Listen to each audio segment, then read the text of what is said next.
Bismillahirrahmanirrahim. Assalamualaikum warahmatullahi wabarakatuh. Pada bab ini, kita akan berbicara mengenai 3 hal yang sepertinya itu tidak selalu saling berhubungan, padahal dia berhubungan sangat erat satu sama lain, yaitu tentang sistem informasi, tentang organisasi, dan tentang strategi. 3 hal tersebut yang akan kita lihat keterkaitan satu sama lain.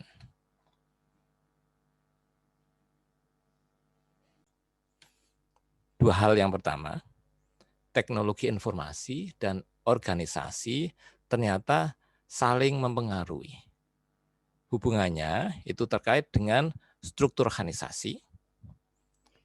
Siapa CEO, ada berapa bawahan dari CEO, ada berapa direktur, kemudian di bawahnya itu unit-unitnya apa saja, misalkan itu struktur organisasi.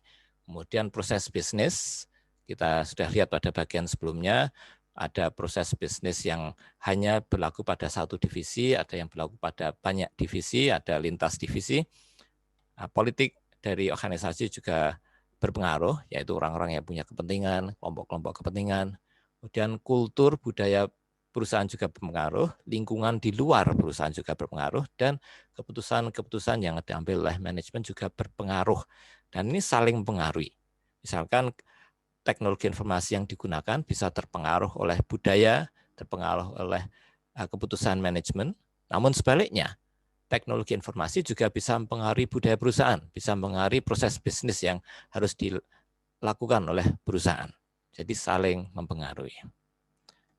Contohnya, di sini kita bisa melihat di tengah ini suatu sistem informasi, juga organisasi, juga proses produksi yang mendapatkan input dari lingkungan. Kemudian organisasi ini akan menghasilkan output yang mempengaruhi lingkungan. Demikian seterusnya. Jadi saling pengaruh mempengaruhi. Tentunya berarti kita harus mengetahui apa saja fitur dari suatu organisasi. Suatu organisasi punya struktur hierarkial biasanya. Biasanya kalau klub mungkin tidak ada hierarki. Klub itu semua saling setara, semua saling bisa komunikasi langsung. Kalau organisasi, apalagi perusahaan, tentunya ada pimpinan, ada manajemen menengah, ada manajemen bawah, ada staf, dan seterusnya. Kemudian masing-masing itu punya tingkat wewenang, punya keputusan yang boleh diambil, dan harus bertanggung jawab atas keputusan dan hal-hal yang dia lakukan. Kemudian kalau perusahaan, dia itu tentunya ingin meningkatkan efisiensi. Jadi salah satu prinsip utama dari perusahaan itu efisiensi. Dia juga untuk itu akan membuat proses bisnis agar jalannya organisasi menjadi efisien. Selain itu ada juga politik, kultur, lingkungan, dan struktur dari organisasi tersebut. Nah, yang dimaksud dengan politik organisasi itu pembagian kelompok-kelompok di dalam perusahaan. Entah politik dalam artian politik antar divisi, misalkan divisi pemasaran merasa dia lebih unggul daripada divisi keuangan karena yang cari pembeli, yang jualan barang kan divisi pemasaran, misalkan seperti itu. Atau di dalam divisi pemasaran ada juga kelompok yang saling bersaing. Ada kelompok yang memasarkan untuk daerah Jawa Tengah, ada kelompok yang memasarkan untuk daerah Jawa Timur atau daerah Kalimantan dan seterusnya. Itu bisa menimbulkan kompetisi, bisa menimbulkan konflik. Nah, ada ciri-ciri dari konflik ini yang bisa menimbulkan resistensi.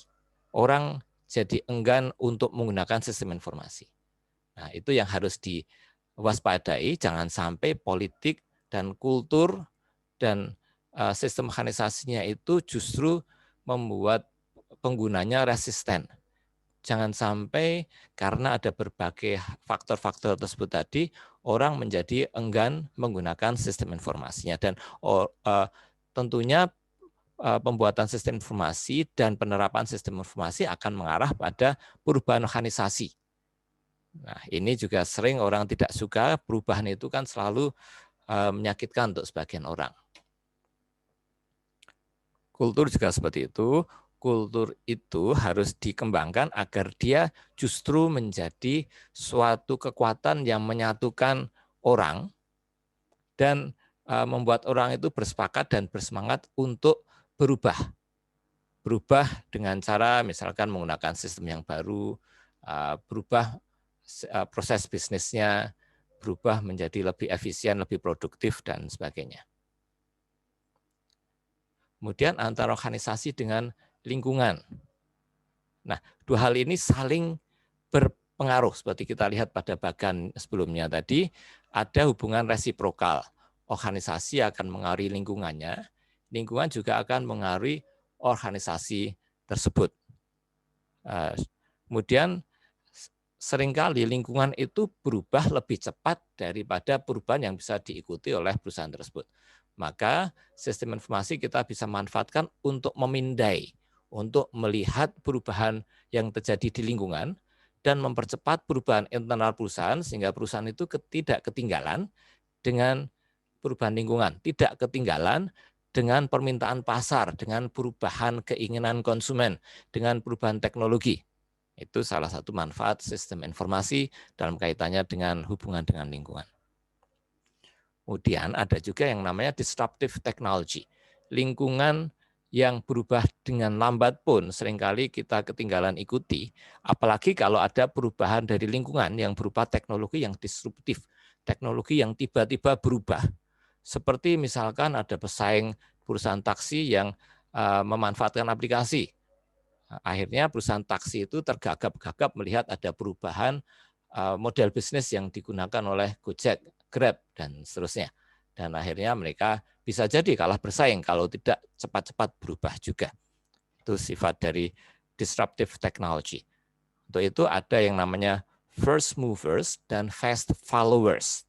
First movers itu perusahaan yang pertama kali memanfaatkan teknologi baru tersebut. Atau justru mereka yang menciptakan teknologi yang disruptif. Seperti Grab, Gojek tadi ya. Kemudian fast followers, perusahaan lain yang punya kemampuan yang cukup besar, kemampuan keuangan, kemampuan kapabilitas untuk manfaatkan teknologi itu, walaupun mereka bukan pencipta teknologinya, tapi beberapa perusahaan taksi misalkan mulai menggunakan aplikasi yang mereka gunakan bersama antar perusahaan taksi misalkan untuk bersaing menghadapi GoCar, bersaing menghadapi GrabCar. Kemudian sistem informasi juga akan terpengaruh oleh jenis struktur organisasinya. Ada struktur organisasi yang sifatnya entrepreneurial. Nah, ini perusahaan yang masih muda biasanya dia itu masih mencari bentuk, dia berani ambil risiko, dia inovatif, dia sering membuat ide-ide baru, itu entrepreneurial. Kemudian yang kedua, perusahaan yang tingkat menengah, perusahaan yang sudah menemukan proses bisnis yang mapan, mereka mulai tidak terlalu suka berubah, itu machine bureaucracy. Kemudian kalau perusahaan yang besar sekali, dia mulai birokrasinya terbagi-bagi menjadi divisi. Atau juga ada birokrasi yang sifatnya profesional, yang bidang-bidangnya terdiri dari banyak tenaga ahli. Misalkan perusahaan hukum, lawyer misalkan. Atau sekolah, universitas, atau rumah sakit. Itu masuk birokrasi profesional. Ada juga konsultan, itu namanya advokasi. Itu masing-masing punya ciri organisasi yang khas, yang berbeda-beda. Tapi secara umum, suatu sistem informasi itu punya kemampuan untuk flattening the organization. Organisasi tadinya itu tambun, besar, lantas dia itu menjadi pipih, to flattening the organization. Pengambilan keputusan itu dilakukan pada tingkatan yang lebih bawah, tidak banyak manajer yang dibutuhkan. Nah, ini kita bisa lihat contohnya di sini. Suatu perusahaan yang tradisional, itu kalau semakin besar perusahaan itu, semakin banyak karyawannya, tentunya semakin banyak tingkatan-tingkatan manajemen yang dibutuhkan agar perusahaan itu bisa mengendalikan karyawannya dan mengendalikan proses bisnisnya. Karena ada istilahnya span of control, yaitu seberapa banyak orang dan atau barang, pabrik dan seterusnya yang bisa dikelola oleh satu orang manajer. Kalau secara tradisional, katakanlah satu manajer bisa mengelola 30 karyawan. Tapi dengan menggunakan sistem informasi, sekarang dia bisa, 30 terlalu banyak barangkali ya, katakanlah 10 karyawan. Tapi kalau dengan sistem informasi, dia bisa mengendalikan 30-50 karyawan dengan mudah, karena semua bisa dikendalikan dengan teknologi. Semua hasil kerja mereka bisa dipantau dengan dashboard, tampilan layar yang ada di depan sistem informasinya manajer tersebut. Maka tidak dibutuhkan manajer yang banyak lagi. Nah, maka itu tadinya seperti piramida yang tinggi, tiba-tiba piramidanya menjadi pipih. Nah, flattening itu maksudnya pemipihan, jadi pipih perusahaannya. Tingkatan manajemennya sedikit, kemudian keputusan-keputusan dilakukan pada tingkatan manajemen yang lebih bawah lagi. Keuntungannya apa? Perusahaan menjadi lebih lincah. Dibandingkan dengan perusahaan yang di atas ini, perusahaan itu geraknya seperti gajah, ini geraknya seperti kancil. Nah, di tengah persaingan yang semakin ketat, lebih bagus kita menjadi kancil daripada menjadi gajah. Kalau ada ide-ide dari bawah, lebih cepat naik ke atas. Atau ketika ada inovasi dari atas, lebih cepat diimplementasikan di tingkatan bawah. Sehingga kita bisa cepat bergerak mengikuti perubahan dan persaingan. Namun, tentu selalu ada resistansi atau hambatan atau penolakan terhadap perubahan. Yang namanya perubahan itu kan nggak enak. Orang harus pelajari tata kerja baru, orang harus belajar cara menggunakan sistem informasi yang baru. Belum lagi kalau misalkan ada unsur politisnya, karena sekarang manajer itu tidak punya kuasaan yang cukup besar, karena kuasaan itu sebagian akan diambil oleh komputer. Dia tidak bisa main misalkan kong kali kong atau seenaknya sendiri ambil keputusan, karena keputusan itu terpantau datanya di komputer, di sistem informasi. Nah, maka dia akan kehilangan influence-nya, pengaruh dia pada orang lain akan berkurang. Nah, tentu dia tidak suka dan dia akan menolak atau paling enggak berusaha untuk menghambat perubahan dan menghambat penggunaan sistem informasi. Dan ini sebetulnya merupakan salah satu alasan utama kenapa proyek-proyek itu sering gagal.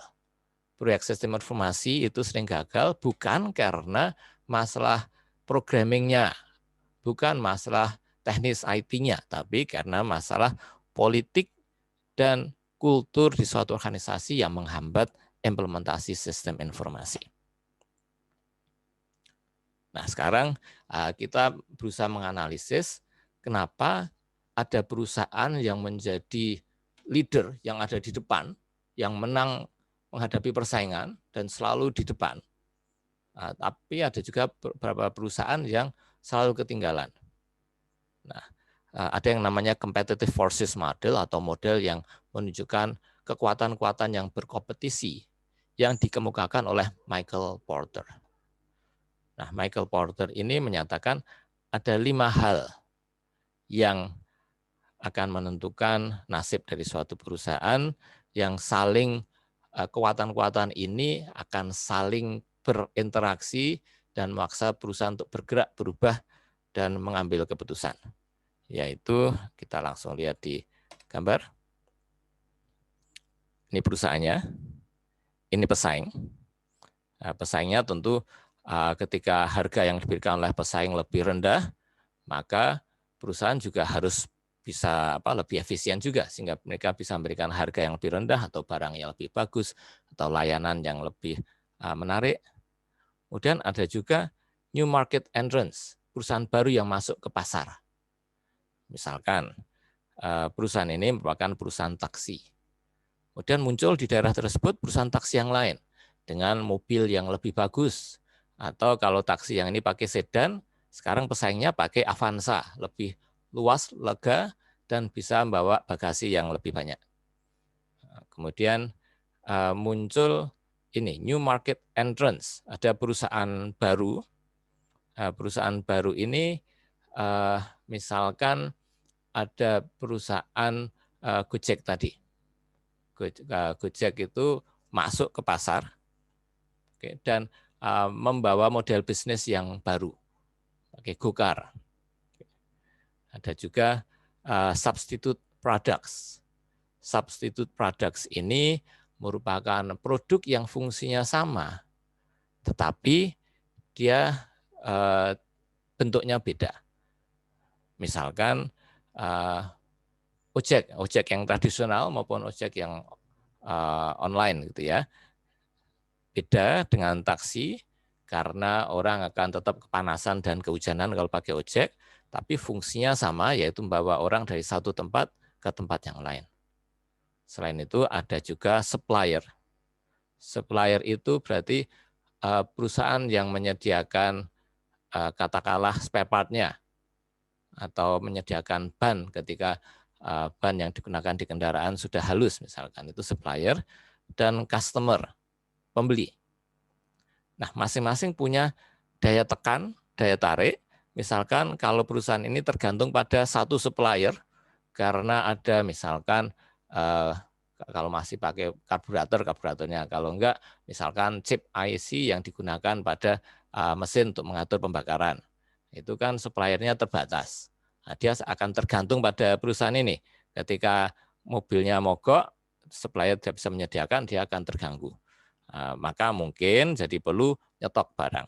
Customer, pembelinya, mereka lebih suka pakai perusahaan taksi ini atau pakai Gokar, atau mereka lebih suka pakai ojek misalkan. Itu juga menentukan. Customer-nya akan sangat menentukan keberhasilan perusahaan. Ini ada keterangan dari masing-masing kekuatan tadi. Kemudian setelah mengetahui bagaimana persaingan yang terjadi, apa saja kekuatan yang mempengaruhi bisnis, maka perusahaan harus memutuskan apa jenis strategi yang akan mereka lakukan. Ada 4 yang secara umum sering digunakan untuk menghadapi persaingan, yaitu yang pertama low cost leadership. Berarti perusahaan itu berusaha untuk memberikan harga produk atau harga layanan, harga barang atau layanan yang lebih murah daripada pesaingnya. Misalkan per kilometer pesaingnya memberikan 1.500, nah, maka kita memberikan harga 1.250 per kilometer untuk perusahaan taksi tadi. Atau juga product differentiation, produknya beda. Misalkan di perusahaan taksi yang berusaha bersaing ini, di dalam mobil taksinya dia menyediakan kulkas, mesin pendingin, dan ada minuman. Nah, minumannya mungkin berbayar, tapi ada tersedia, sehingga itu menjadi keunggulan tersendiri. Atau ada layanan, dia supirnya lebih bagus, lebih halus, lebih ramah, itu juga bisa menjadi diferensiasi. Atau juga bisa fokus pada satu pasar tersendiri. Pasar kelas atas misalkan, taksinya lebih mahal, tapi fasilitasnya lebih bagus, mobil lebih bagus. Atau juga hanya khusus untuk perjalanan dari bandara ke kota misalkan.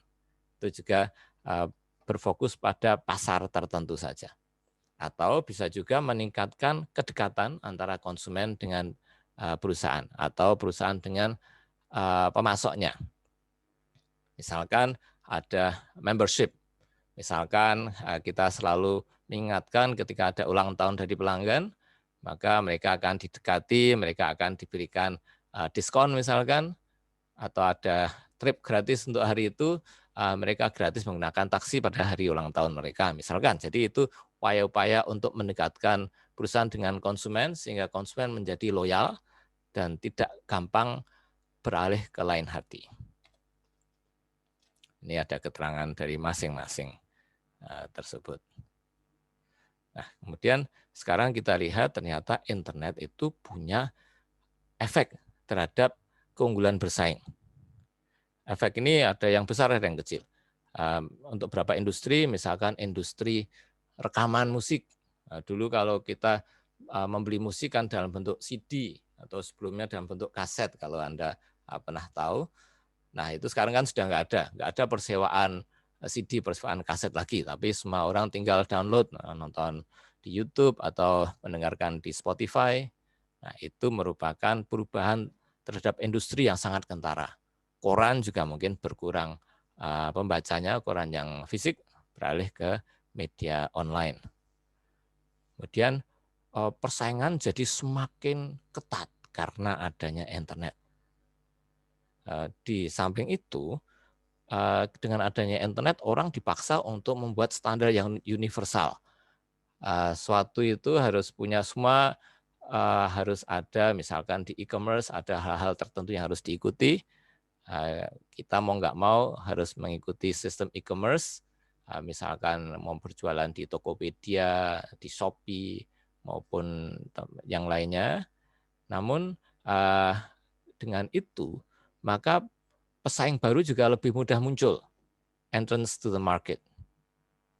Tapi sebaliknya, ini memungkinkan kita untuk membangun basis konsumen yang lebih luas. Ada kesempatan untuk membangun kedekatan dengan konsumen yang lebih besar malahan. Jadi tergantung apakah kita mampu memanfaatkan peluang baru yang ditimbulkan oleh penggunaan internet atau tidak. Nah, ini ada gambar yang menunjukkan berbagai cara internet bisa digunakan dan sistem informasi bisa digunakan untuk memberikan nilai tambah pada perusahaan, terutama dari value chain-nya atau rantai nilainya. Ini suatu perusahaan, dia ada supplier, suppliernya juga tentu punya supplier lagi. Perusahaan punya distributor ke bawahnya, ini ke hulu, kalau ke distributor ke customer ini ke hilirnya. Di sini ada yang namanya supply chain management system. Kalau ke bawah ada namanya customer relationship management system. Ada aktivitas primer, misalkan ini masuk di dalam perusahaan ya. Ada inbound logistics, masuknya barang ke dalam gudang. Ini ada sistem otomatisasi untuk pergudangan. Kemudian ada sistem produksi yang dikontrol dengan mesin. Ada sistem untuk mengelola pesanan secara elektronis. Ada sistem untuk perawatan yang dikelola dengan sistem informasi. Ada sistem untuk pengiriman barang yang dikelola dengan sistem informasi. Ini merupakan aktivitas primer. Di luar itu ada aktivitas pendukungnya seperti administrasi, seperti sistem untuk SDM, sistem untuk teknologi, misalkan untuk mendesain mobil baru, ada computer aided design systems, ada sistem untuk pengadaan barang, itu aktivitas pendukung. Semuanya digunakan untuk memperkuat value chain atau rantai nilai kita. Ini rantai nilai, jadi nilai barang dari supplier ketika masukkan ke supplier itu nilainya akan lebih tinggi. Ketika dimasukkan ke perusahaan kita lebih tinggi nilainya karena sudah ada pengolahan. Kemudian ketika masuk ke distributor, kali ini harga jual semakin tinggi, sampai konsumen harga jual lebih tinggi lagi. Dan di luar itu ada yang namanya value web. Kalau tadi ini merupakan satu perusahaan yang difokuskan. Tapi beberapa perusahaan sekaligus itu digabungkan, rantai nilainya akan menghasilkan value web, yaitu kumpulan perusahaan-perusahaan independen yang saling tersinkronisasi terhubung dengan IT untuk mengkoordinasikan rantai nilainya. Dan dia lebih banyak bergantung pada permintaan konsumen dan tidak karena hasil produksinya itu sendiri. Seperti di sini. Ini kita bisa melihat satu perusahaan itu akan terpengaruh oleh industrinya. Jadi ini industri dari perusahaan itu sendiri. Misalkan industri mobil. Industri mobil itu ada Toyota, ada Honda, dan seterusnya. Ini mereka menjadi satu ekosistem. Mereka terhubung dengan aliansi mereka karena bisa jadi supplier tertentu, pemasok tertentu itu akan memberikan masukan pada berbagai perusahaan di industri itu. Misalkan pabrik ban. Pabrik ban kan tidak eksklusif memberikan ban pada Toyota atau Honda atau Daihatsu, Suzuki dan seterusnya, tapi kan untuk beberapa. Demikian, demikian pula dengan ini strategic alliance. Ini misalkan supplier ada di sini. Ini misalkan bank. Bank kan bisa memberikan pinjaman pada berbagai perusahaan sekaligus. Nah, konsumennya juga bisa sama. Ada orang yang punya sekaligus mobil Toyota dan Honda, ini supplier yang tidak langsung.